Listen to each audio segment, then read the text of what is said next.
In global politics, power doesn't always rise through elections or grand announcements. Sometimes it emerges quietly, on the margins of the world's attention.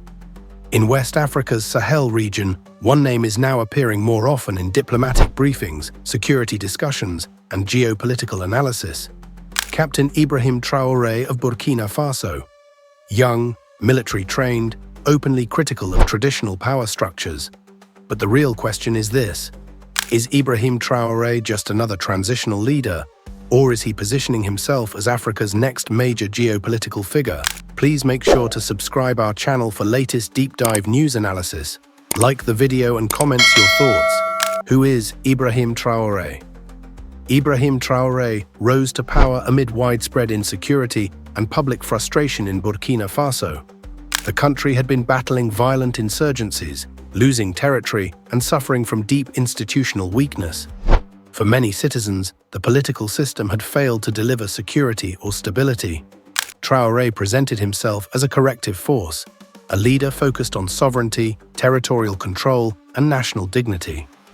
At a time when trust in civilian leadership was collapsing, his military background became a source of legitimacy rather than concern for many Burkinabés. The Sahel context. To understand Traoré's growing profile, you have to understand the Sahel. The region sits at the crossroads of terrorism, climate stress, poverty, and foreign military involvement. For years, international forces attempted to stabilize the area, with limited success. Public resentment grew toward external actors, particularly when security conditions continued to deteriorate despite foreign presence. Traoré's rhetoric taps directly into this frustration. He speaks less about ideology and more about control. Control of territory, control of resources, and control of political decisions. That message resonates far beyond Burkina Faso. Leadership beyond borders. Traoré's elevation to chair of the Alliance of Sahel States, AES, marked a turning point. The alliance, made up of Burkina Faso, Mali, and Niger, represents a coordinated rejection of ECOWAS pressure and Western-led political timelines. As chair, Traoré is no longer just governing a single country.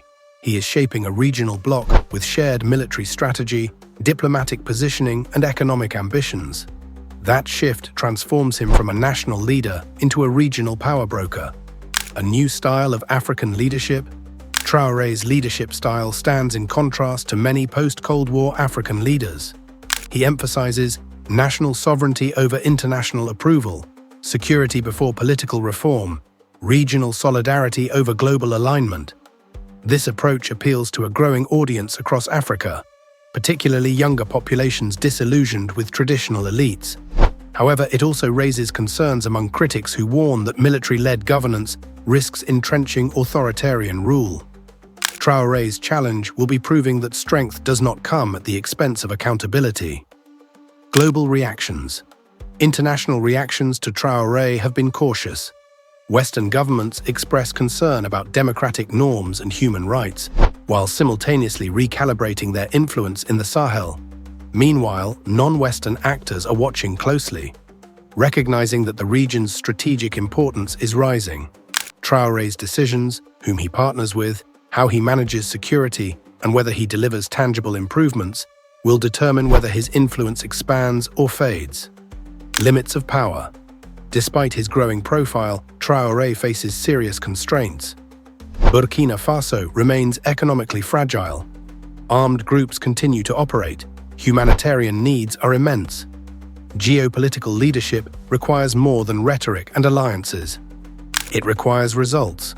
If security deteriorates or economic hardship deepens, public support could erode quickly. History in the Sahel offers many examples of leaders whose popularity rose fast and fell just as quickly. So, is he Africa's next big leader? The answer is not yet. Ibrahim Traoré represents a new political moment, not a finished legacy. He embodies a shift in how power is claimed, justified, and exercised in parts of Africa today. Whether he becomes a lasting geopolitical force will depend on one thing above all else. Can he turn defiance into stability and ambition into outcomes? Africa's future leaders will not all look the same. Some will emerge from ballots, others from breakdowns.